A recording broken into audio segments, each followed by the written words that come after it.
Okay, good afternoon, ladies and gentlemen. It is just about coming up to the top of the hour, so we are going to start this little webinar on the benefits of experiential learning. Welcome along. Thank you for joining in. My name's Joe McIntosh, and I'm joined by my colleague Andy Norton. We both work for Graham Robb Associates, and many of you, I guess, will have come across us in some shape, manner, or form. So yeah, thank you very much for kind of joining us on this this session. So today's session, the webinar that we're going to be looking at really, and is some stuff around, I guess, the experiential learning benefits. So we're going to, I guess, major on things like theory versus behavior, the importance of deliberate practice, the crucial role of emotionally safe constructive feedback from facilitators and peers, what makes learning meaningful and memorable, challenge by choice, and a few stories. Now that's the kind of formal stuff that was the invitation that went out, kind of said all this. And I have to say, we've been doing a few of these webinars recently, and we have had an immense amount of fun actually in designing this webinar in particular, probably because it really speaks to, certainly for us, what we're absolutely, passionate about. And, we weren't short of coming up with examples and stories with which to share with you guys this afternoon. So hopefully we'll kind of translate that across in something that is enjoyable, I suppose, to listen to. Maybe you get something out of yourselves, is meaningful. Yeah, thank you for joining us. So we're going to be using just the question and answer kind of area of Zoom today. So just so that we know that you know where that is, if you wouldn't mind just popping a response or something into the question and answer area, not the chat, because that probably won't appear for you, but the question and answer area, whether you want to ask us a question straight away, or whether you say hello or something, just to kind of know, because we will try and do a little bit of interactivity as we're going throughout this session. Yeah, Andy is going to be kind of helping me with this session in terms of monitoring some of the questions. So feel free to ask questions as we go throughout, and I'll be taking you some of the content. So we've got a question that's come in from David. What's the weather like? Hello, David. What's the weather like? It is lovely here. I am down in sunny Ringwood. And down in the New Forest. It is really quite nice. It was cold, a little bit chilly this morning, but not too bad. What about with you, David? What's it like with you, or anyone else for that matter? What's the weather like? Yeah, so now that hopefully you can see where that is that I'm talking about. So a little bit about us, just in case, depending on how you have come across us. Oh, miserable, sorry, Dave. I've just seen that from David, it's miserable. So depending on how you've come across us, you may have come across us as GRA in a number of different guises and met us through different people. Yeah, GRA, Graham Robb Associates, we are, it's just being mischievous, my slides there. I've been working at L&D now over 30 years. Graham started the business over 30 years ago. Certainly before last year, the majority of our business and of our delivery was face-to-face learning and development, and with a slant, with a big emphasis on experiential. So whether that be us designing L&D programs for organizations and partnering up with L&D functions to help roll out programs, whether it be delivering recognized things like Belbin. We're kind of channel partners with Ken Blanchard's companies, or also action-centered leadership, John Adair, those sorts of things, crucial conversations. Whether it was whether that's how you came to know us, whether it was you visiting one of our outdoor leadership centres, of which we've got two. We've got one Reading at Wakefield Estate, and one at St George's Park, where we're partnered with the FA. That could have been where you met us, but sometimes it's depending on where you met us as a first point of contact. It's interesting sometimes how that's what we become known for. And I suppose it's that thing of known for a few other things. But really, our measuring has been on experiential learning over the last 30 years. Of course, that's been an interesting thing to try and replicate or to try and keep going over the last year. We'll maybe come on to that in a little while. But that's a little bit about us. So in terms of today's session, like I said, we're going to focus on the experiential element, get a little bit of insight from you guys as well, and share some of, I guess the things that we believe kind of work with it. Also the other side of the coin, what are maybe some of the challenges? What are maybe some of the things that kind of that mean that people don't engage with it as much? And maybe even set you guys a bit of a challenge if you're up for it later on as well. So here's a first little question, and we'd love you to kind of answer this in the question and answer area, if you wouldn't mind. What do you think of when someone says experiential learning to you? What are the first things that pop into your mind? So if you could, we're going to ask you to do a couple of things here, I guess. We'll ask you to kind of put a response in the question and answer area there. And then we'll also launch a little poll as well in a second. So in a second, you'll see some images, and Andy will take you through what we want you to do with that.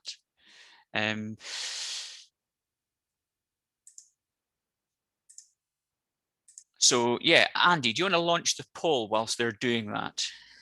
Yeah, no problem. In a second, a poll will appear asking essentially this question with these answers, A, B, C, D, or E. You can choose multiple answers if you want to. So take your time and think about what you think of when someone says experiential learning. Which of these pictures and which of these letters most jump out at you with regards to experiential learning? We'll give people just a couple of seconds in which to see. I've got plenty of votes coming in there now.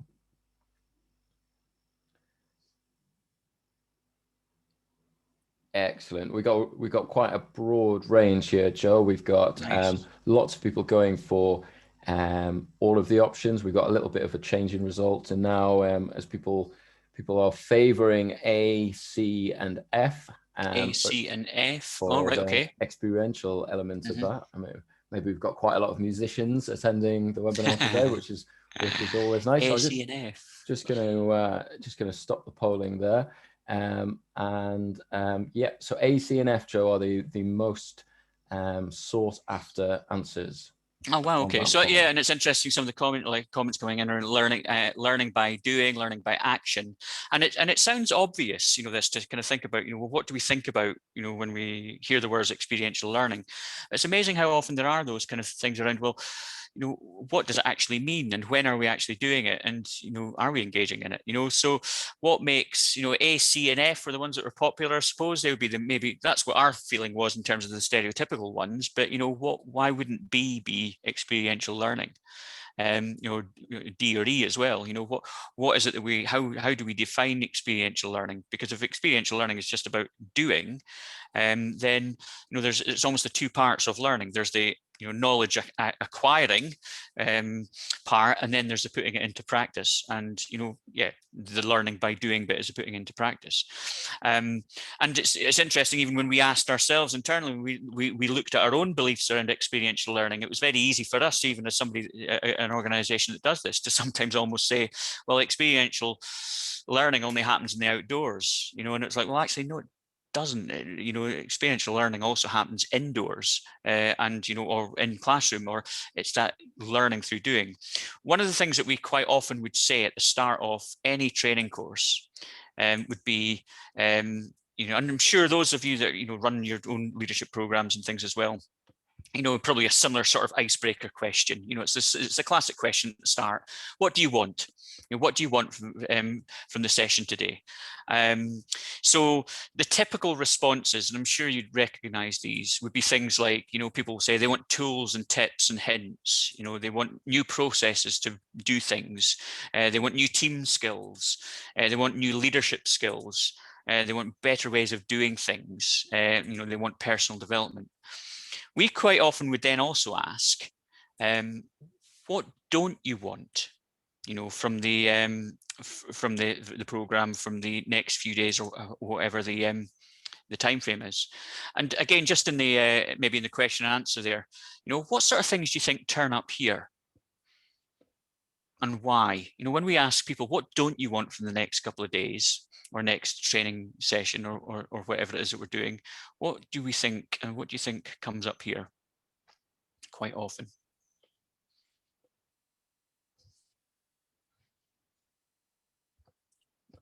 And as you, because it's never failed to amaze me, this particular training course that I would have been running a lot over the last few years, which would require me to travel all over.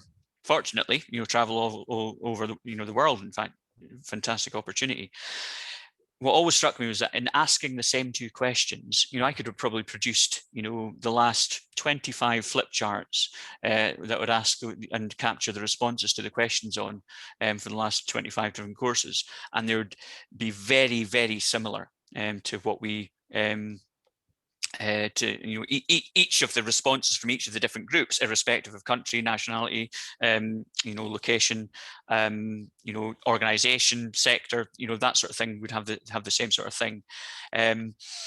Yeah, so we've got death by PowerPoint coming in. One of the other ones that would quite often turn up would be, I don't want to do any role play, as an example. Role play would be the one that would kind of turn up. And so if you just contrast that, which we've always found, really quite fascinating, how, on the what we want new skill. When we come to training courses, we want new skill, we want new processes, all that sort of stuff. But then, there's quite often a very common nervousness about actually doing anything with it in the classroom. Now, albeit in the classroom. And, we've been talking about this a lot over the last few days when designing this. Why is that? What are the reasons that people really kind of kick against the role play? Is it just because of how comfortable it makes people feel in the classroom? Well, where does that come from? And if we think of our learning journey throughout life, what are the early learning experiences that we've had through life that then shape our attitudes towards our learning experiences and our learning attitudes in later life? And when we think about the need for that difference between acquiring knowledge but actually doing something with it, and when do we really learn? There's a saying that we say quite often, to know and not to do is not to know. So how do we demonstrate, our knowledge? Quite often through our behavior, through being able to do it. And this was a sentiment, this first kind of this little slide here, where we talk about do as I say, not as I do. How, one of the big things that we've seen over the years with experiential learning, and that difference between, just acquiring knowledge, but actually what do we do with it? And, can we put it into practice? Is that so many of us can talk the great talk, but actually, do we walk the walk? Which is incredibly crass, I know. But I was reminded of an example of this, and when there was, I took a phone call a few years ago from operations manager of an engineering company, who said that they wanted to do a particular course. Course in question, I'm going to just tell you, is it was action-centered leadership, because that's something that we're accredited to do. And they said, do you still do the cards exercise? And I said, yes, we still do the cards exercise. And I was ready to think, and I was already formulating a little story in my head, thinking, are they going to say that that's a little bit old hat? And are they going to be a bit critical of the fact that it's not changed much over the last? And he said, brilliant. I'm so glad about that. I'm so glad you still do that exercise, because I first came across action-centered leadership back in the 1980s as part of the Industrial Society. And and it's lived with me ever since. And I was like, oh, what happened? And he said, we were on the course, and we were doing the normal kind of icebreaker discussions around leadership and what makes great leaders and things like that. And we just come up with our list of great leadership traits, and then the facilitator asked for people to almost self score themselves against each of the attributes. And there was one particular person in my group who scored themselves rather highly. And so that was fine. And then as part of that particular program and the approach to that program, we would then go off and do a leadership task whereby we would then be the leaders. And it just so happened that this person that had scored themselves incredibly highly then went on and took on the first task, and it was the cards task. And he said he did, of that list of things that he said he did incredibly well or scored himself highly on, he demonstrated none of them when it was his turn to lead, and in fact probably did the very, very opposite of it. And he said that was just such an eye-opener to me, and that has lived with me ever since.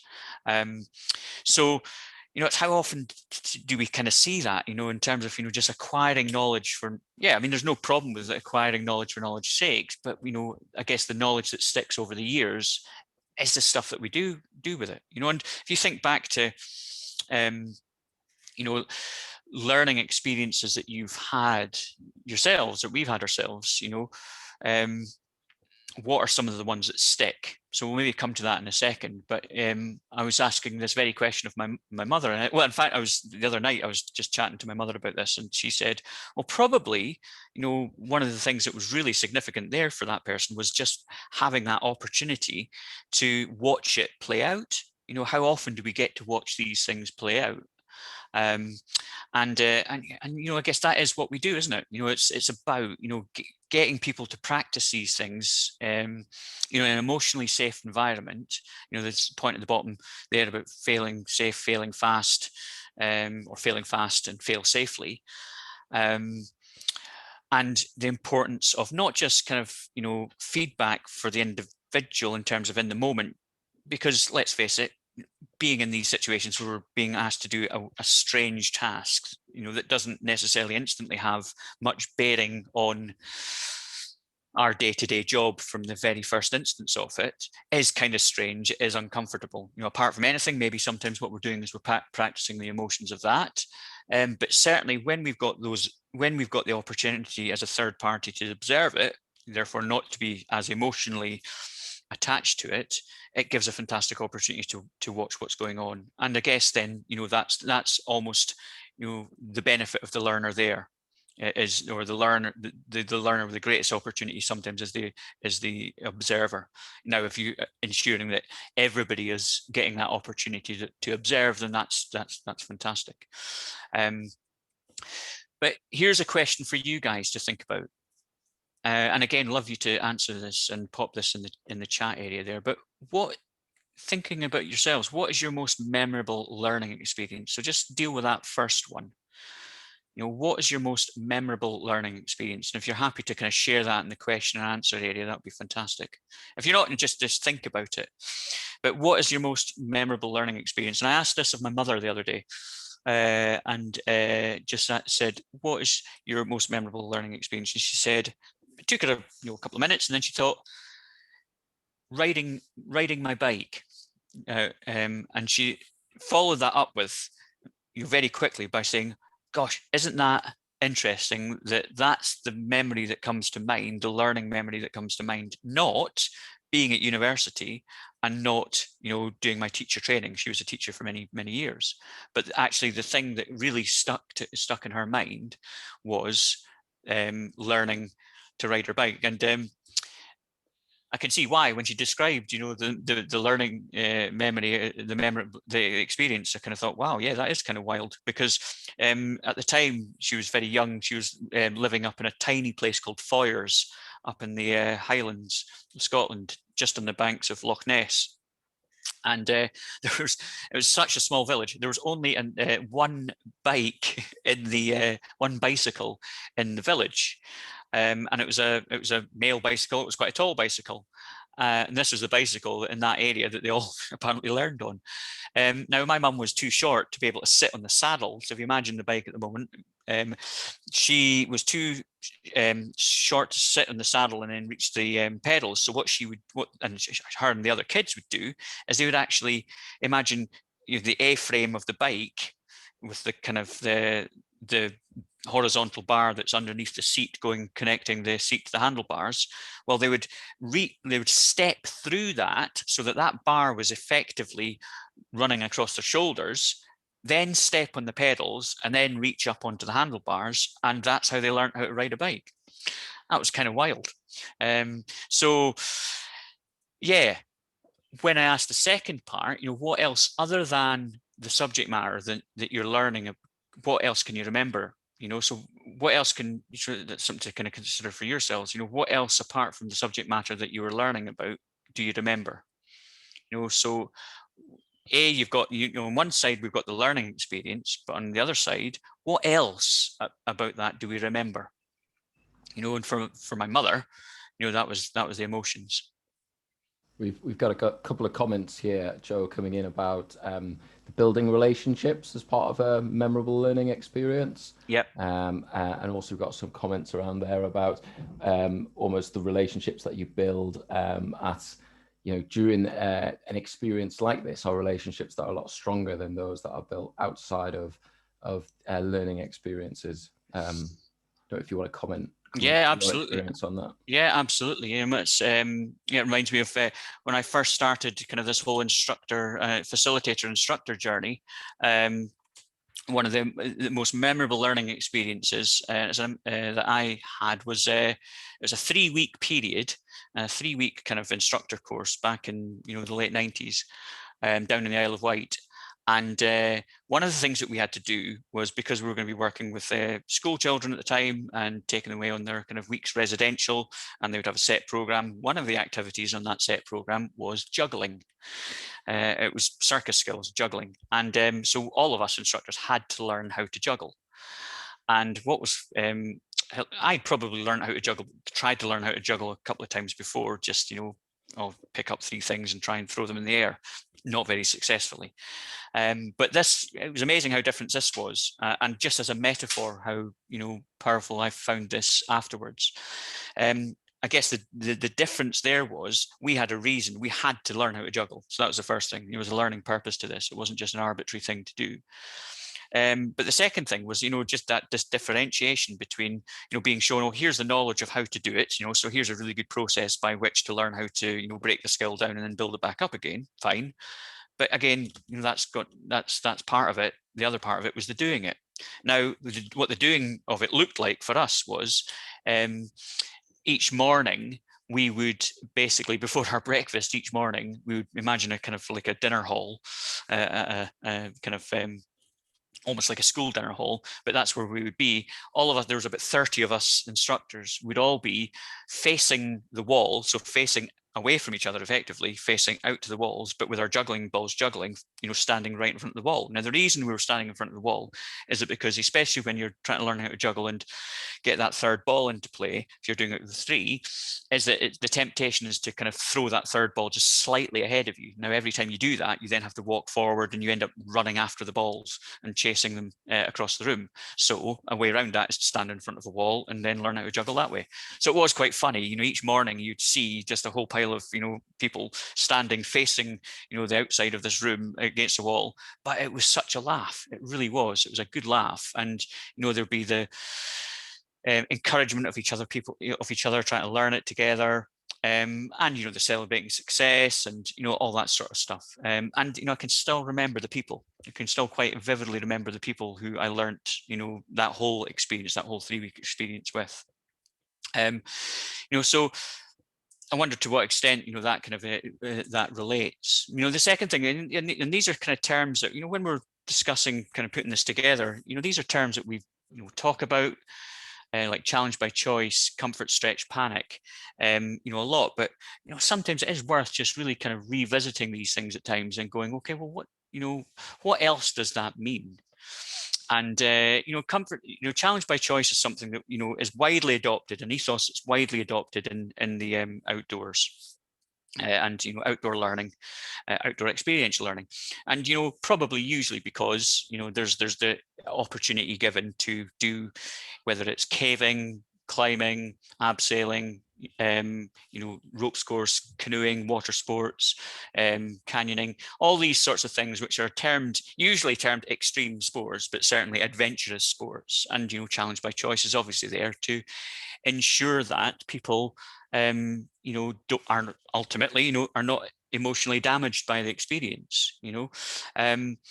But does that just exist? And does that is that just solely owned by, and does that just exist within, adventurous activities and, experiential outdoor? What about indoor, things? So, most of us are familiar with this kind of terminology, and learning, we need to get out of our comfort zones to learn. We need to also revisit our comfort zones to consolidate learning, probably. We don't learn a huge amount in panic, other than not to try and do that experience ever again if we can help it. So that probably is the learning there. But in terms of how does that manifest in other areas? Well, I can remember running a Crucial Conversations course years ago with a county council, and as part of, we'd kind of done the icebreaker at the start, which was, what do you want, from the course, and all the usual stuff came up, what skills, all that sort of stuff. And then we said, what do you not want? The role play thing came up, and we tried to kind of say, okay, well, how do you get good at anything? By giving it a go. It's not just about the knowledge, it's about giving it a go, getting feedback, that sort of thing. So, we quite often try and not make light of it, but certainly reframe it by saying it's not role play, it's deliberate practice. But even then, there was one member of that particular group, it was an intact team as well, but one particular member saying, look, I really don't want to do this. I'm not comfortable doing this deliberate practice, whatever you call it. We just said, that's fine. We're not going to put you into a position where you're really, really uncomfortable. So the others are going to do it. So maybe, what you do is you sit in and just listen to them doing it, and you just sit by them and just listen and see what's going on. That was the only thing we said to that person. And then, you probably guess what's kind of where this is going, but not long after that, we noticed, within the course, that they started to get involved in the discussions. And they started to get involved in giving the feedback of the people that were trying the skills. And it's like, and credit to the group, they did a great thing about kind of being inclusive there, and not rebuking that feedback because they weren't taking part, but actually accepting it. And the upshot of that, therefore, was that the person then decided to try and actually have a go at some of the scenarios themselves. And what was fascinating was, at the end of the course, this person came up to us and said, I'm so glad I gave that a go. I was, that is absolutely has been the best part of this experience. So, it is so often the case that people are fearful of being forced into doing something that they might be uncomfortable with, as opposed to the thing itself. So if we can make it safe enough, for people just to engage in their own time, then it is amazing how much further people are willing to push themselves. And that's the joy that we've got, I suppose, in being able to do what we do within learning and development. But does that just need to exist within learning and development? What about if that existed elsewhere in organizations as well? Andy, did you sounded like you were going to come in there? Yeah, I did. Sorry, we've got a couple of questions, Joe, if we're right. Yeah, certainly. To take a pause. And the first question was asked was, what do you think are the biggest barriers to learners adopting a sort of challenge by choice mindset right from the off? It could be lots of things to a degree, in terms of maybe just their own expectations and anxieties and perceptions around what they are going to be doing. We know ourselves that probably, if we're fearful of something, if we're already on the outer reaches of stretch, then the idea of learning is so far away from our mind. Because if we're getting to the outer areas of stretch, we're going into panic, then we're starting to get into that stress response. And so if we're in a stress response, our automatic reaction is not about learning, it's about self-preservation. It's very reactive, I suppose. So I wonder to what extent sometimes there's that element, towards kind of people already being unsure about what they expect, and maybe some of the courses that we kind of, name, the things that we name courses maybe don't help at times. And, maybe the choice of, how we articulate and how we message out to the teams, the course and what we're going to be doing, whether that elicits, a reaction, it's definitely something that we have to combat, because people will come to, if people come to one of our centres, for instance, then one of the first things that they're going to see is the climbing tower, and they're going to see the ropes course. And so quite often people will then be thinking about they'll be thinking about either past experiences and those things, or they'll be thinking about go apes and all that sort of stuff. And so right off the bat, we've got to kind of try and scrape them off the ceiling to ensure that they know that challenge by choice is something. And I think also there's probably onus on learning providers and people as well around what challenge by choice really means. And them adopting challenge by choice. I'd certainly like to think that obviously myself and Andy and the team at GRA, we do try and do this. Absolutely. We can always learn. But the role and responsibility of the facilitators or the trainers or the instructors is key as well. And our choice of language is incredibly important here around how we what messages we send. I always remember a friend of mine and again I was just talking to him last week about this. We've had quite a lot of time to talk recently about these sorts of things, and he was talking about working with a school group, a girls' school group down in Purbeck in Swanage, and saying talking about challenge by choice and saying there was probably 50 girls from the school, and they had the time to operate all day on the ropes course. And the first thing they did was they said, right, who's really up for this today, and you just can't wait to get climbing? You go over to one side. Who's at the other end of the extreme, wants to get back in the bus and get home? Maybe you go and stand on the other side. And who's somewhere in between? And that let's sort our groups out of who's going to do what, like that. And so you had the more reticent, nervous ones all in a group. And so my friend worked with them for the day. Those would be the ones that you'd always want to work with, because most rewarding, most fun, all those sorts of things. First thing he said was challenge by choice. He just said, look, I'm not going to make you do anything. You do whatever you like to do. That's all you do. So so the biggest key to that is probably the first opportunity to test that. If you think about those girls, we can say whatever we like, around challenge by choice will not make you do anything. But it's not until they see that demonstrated and see that verified that probably that's going to sink in, especially if they're already stressed. So the first element that they went to, climbing up a ladder and onto a tree, first girl got tied in, and she climbed to the top of the tree, looked around, and turned around and went, I want to get down now. And my friend just said, yeah, okay, fine. How do you want to come down? Do you want to climb down? Do you want to swing down? And that was it. So she came down. So next person kind of got tied up, climbed up. All of them had a go first, and then kind of slowly but surely kind of got a little bit higher. By the end of the day, that group had done so much more than actually the group that had identified themselves as being the most up for it group. And when they looked at it at the end of the day and said, girls, you've done amazing today in terms of what you said you were going to take part in and do, and how you're feeling about it versus what you've actually done. What was the difference? What helped? And they just said, well, you didn't make us do anything. It was all our choice around how much we did. So there's crucial moments there for the facilitator, for the instructor, in terms of how because that first moment that girl turned around and went, I want to get down now.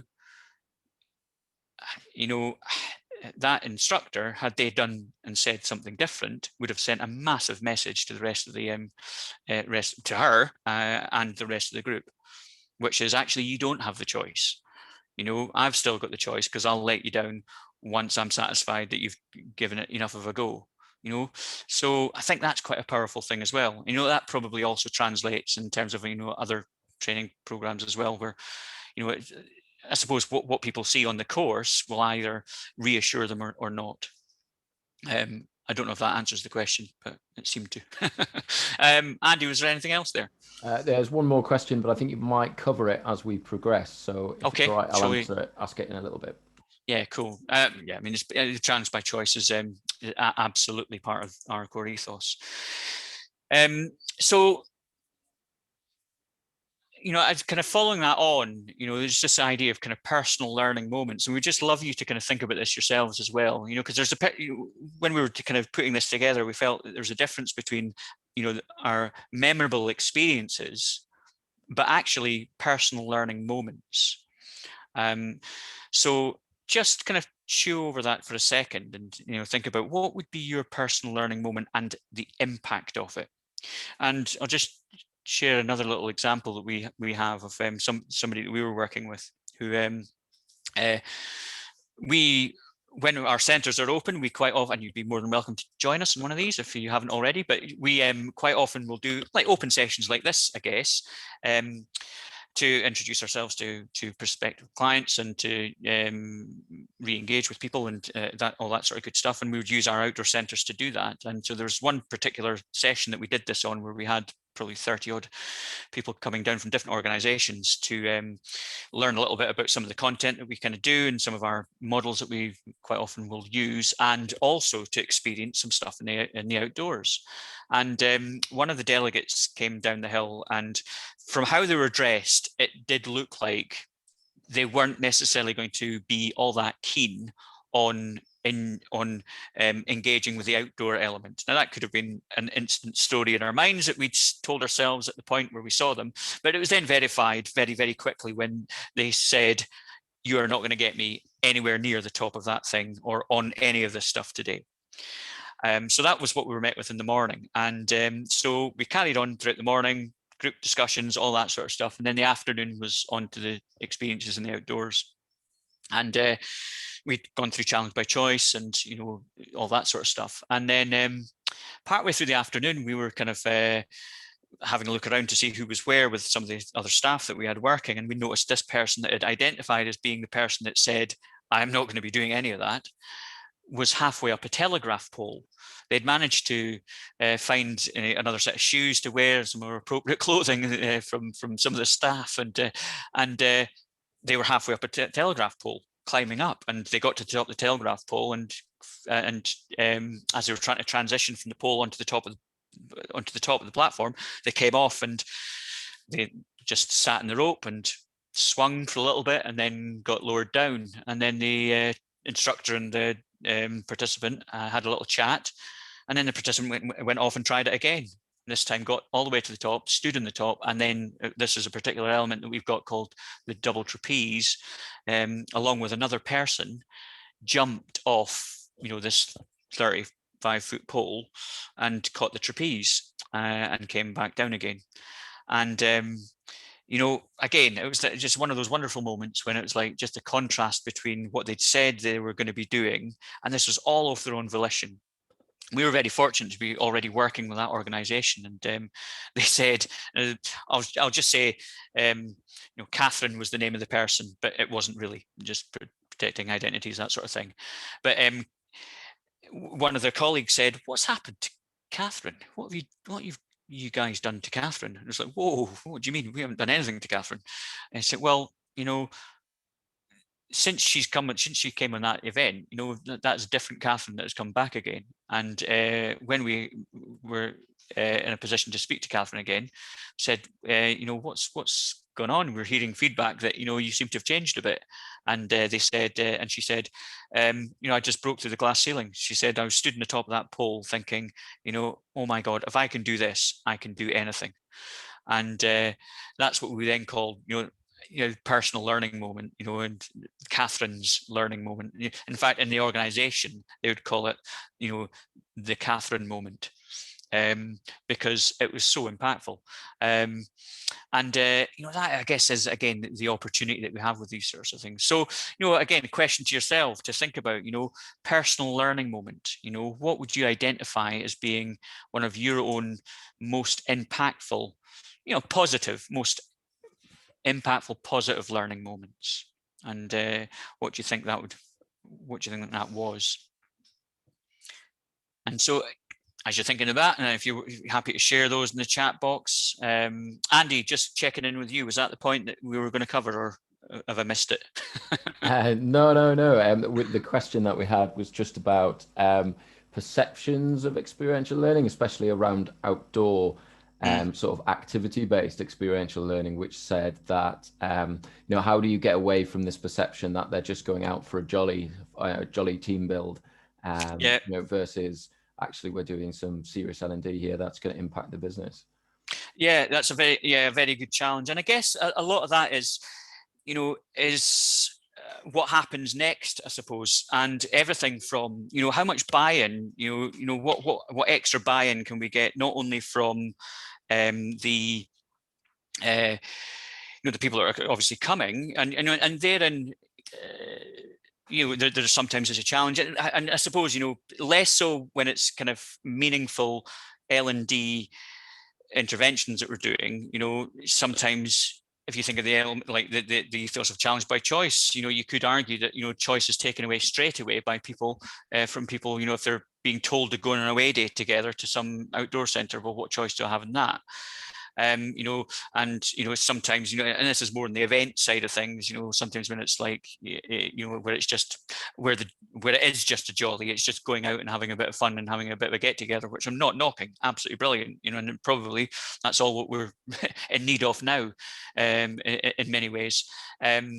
But that's probably where any sort of learning is accidental. And, there's only one or two people that are involved in the decision making there about what potentially another 300 people are going to be doing.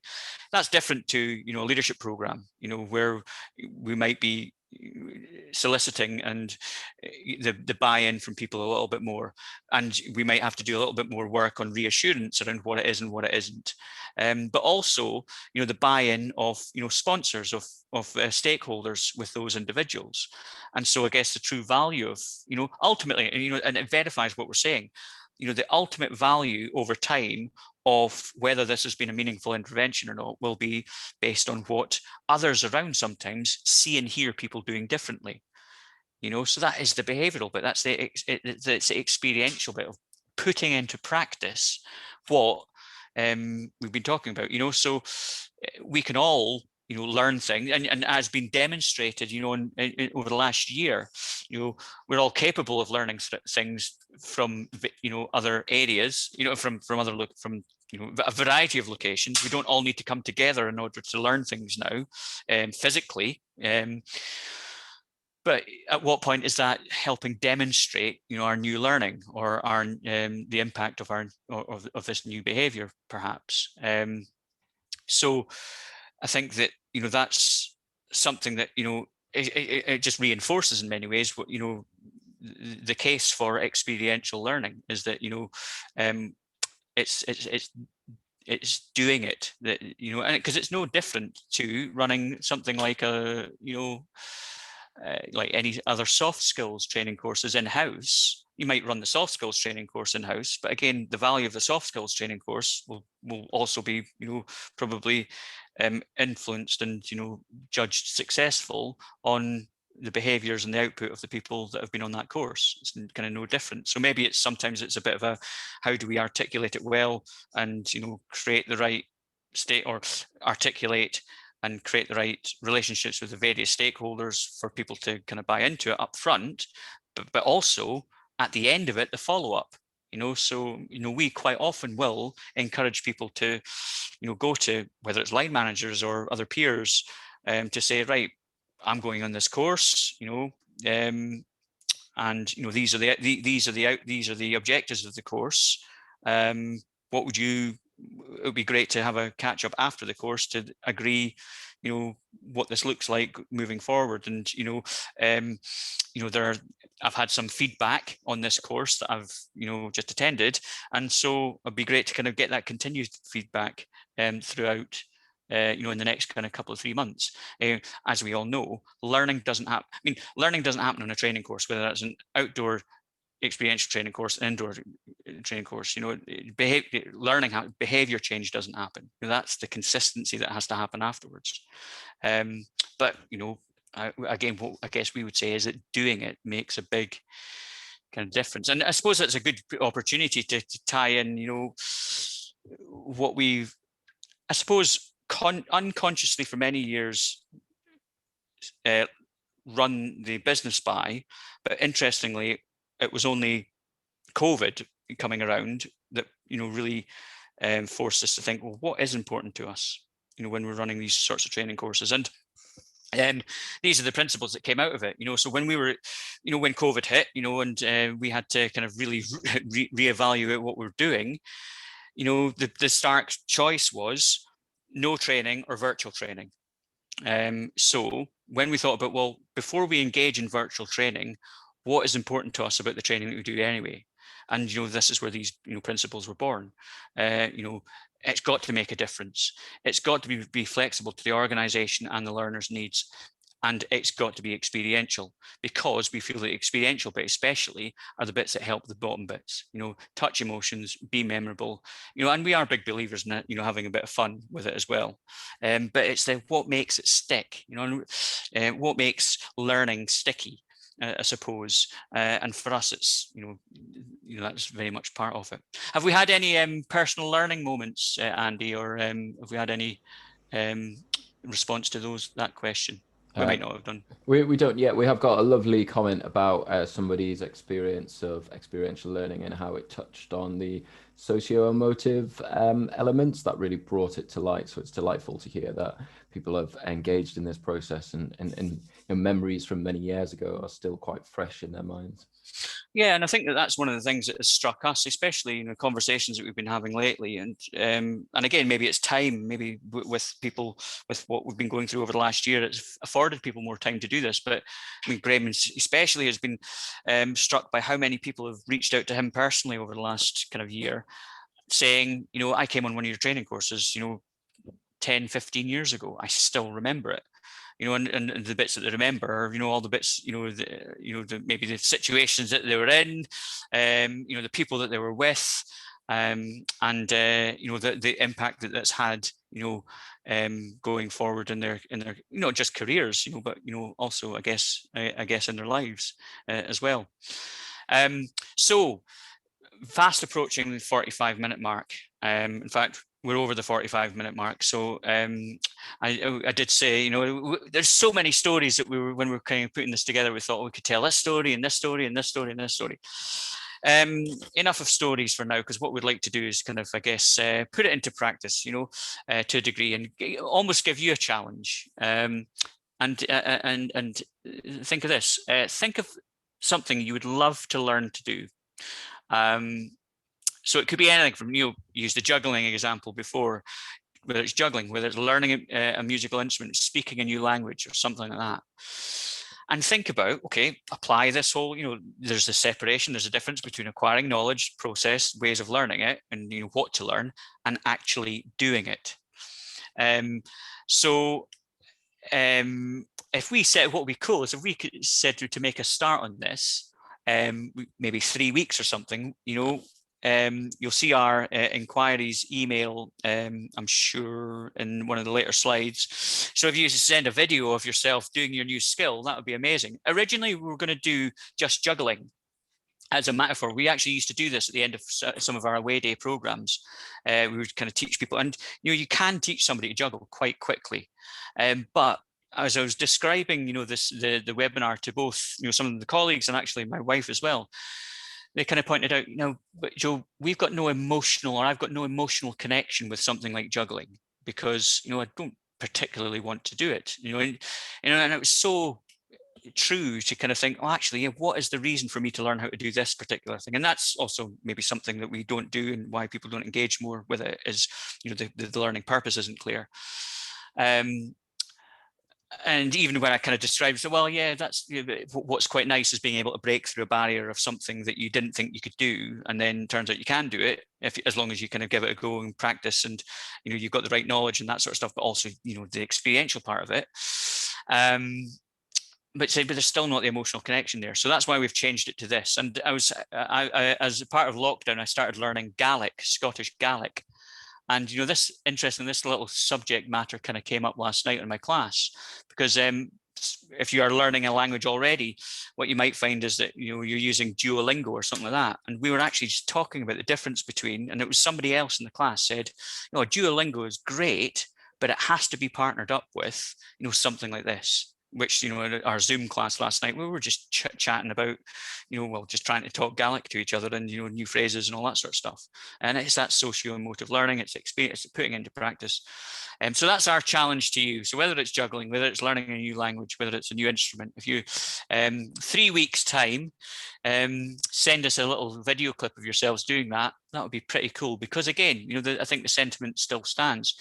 If we can learn something or it's start to learn something that we thought previously was unattainable, then what else have we been telling ourselves is unattainable? And yet if we just put the right things in place, we're actually more attainable. So our next webinar that we'd love you to join us on is actually on the 22nd of April, where we're going to have 2 guest speakers, again kind of talking about experiential learning, but more from the perspective of some of our clients. So we've got somebody in charge of senior leadership program, one of our clients, and another person who's in charge of the aspiring leaders program. So that's on the 22nd of April. There'll be a link for registration will be included in our follow-up. So if you're free for that, it'd be great to see you come along. Graham, Rob will be running that one and talking to some of the clients. But that's it for now. If you're interested in inquiring further about anything that we've looked at today, then and also giving us your videos, then that would be great. Inquiries at GRA. That's the website as well. Are we doing feedback, Andy? I just didn't see, or is that in the follow-up afterwards, I'm sure? Yep, what we'll do is we'll send out the feedback form. I'll pop it in the chat now, but also it'll be accompanying in the follow-up email as well. Brilliant. All right, well, guys, thank you very much for I was about to be very preemptive there and saying for enjoying it. Didn't mean to say, I meant to say joining us this afternoon. Yeah, hope that in some ways broke up your day a little bit, if there was anything of interest there. But appreciate you being on the session and on the webinar, and yeah, hope to see some of these videos at some point soon. Enjoy the rest of your day and take care. Thanks, folks. Thanks.